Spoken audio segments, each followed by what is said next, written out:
Hello, my name is Michael Carroll, and welcome to this introduction to our DVD on becoming an effective supervisor.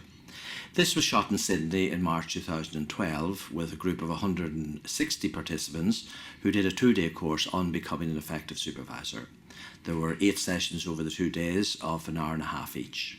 What's included in this DVD are my introductions to each of those 8 sessions, at least some of them, roughly about 15-20 minutes each, and then the introduction to the exercises that followed those introductions.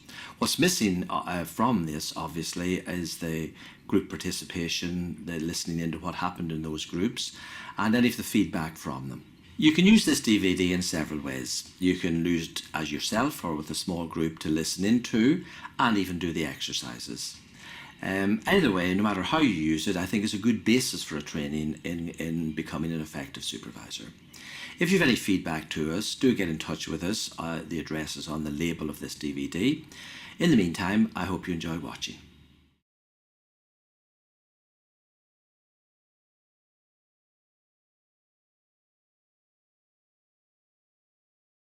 How do we make supervision so that it's not collusive?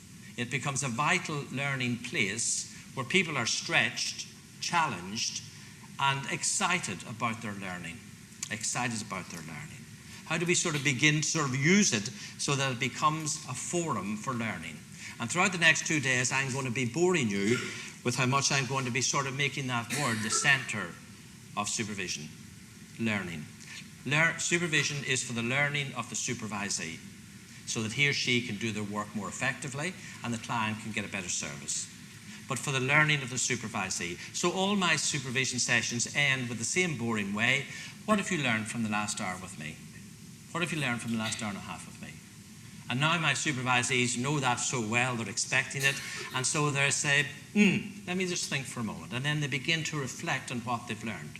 And if they say to me, well, actually nothing, then I'm getting worried. What am I doing wrong that isn't providing an atmosphere and a relationship that facilitates their learning? How can I create that environment and that relationship with them that makes them into excited and lifelong learners? How can I do that? So for me, that's the central core that we're going to be concentrating on. How can we begin to help people learn?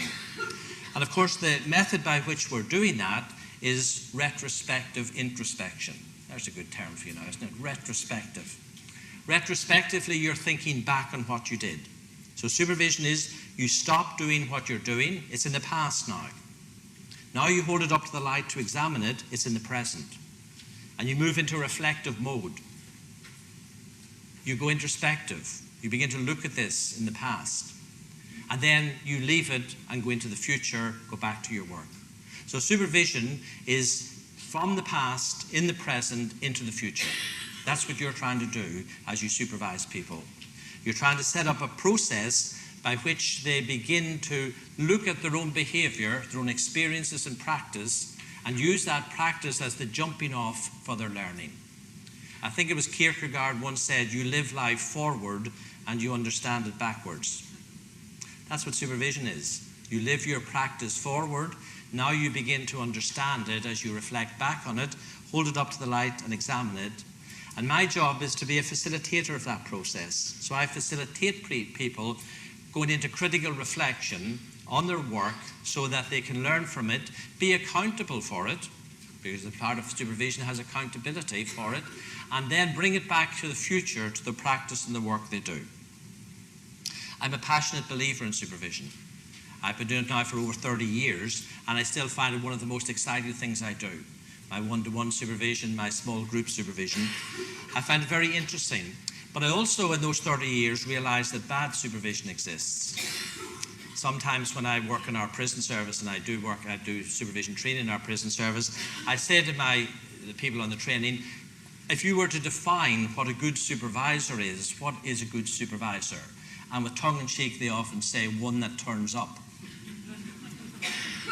I know that doesn't happen in other professions as well.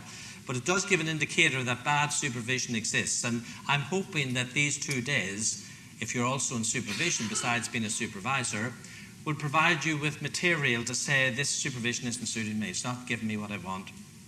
I want empowered supervisees who are part and parcel of supervision, not reluctant supervisees who sit there because they've been sent or come because they have to and make me do all the work. That I don't want. So what are the principles I'm going to be setting aside to make these? What are the anchors of these 2 days? The first anchor is that supervision is for supervisees. That sounds a very strange principle. Of course it is. But often it's not. Have a look, think for a moment as a supervisor. If you're talking more than your supervisee, who's this for?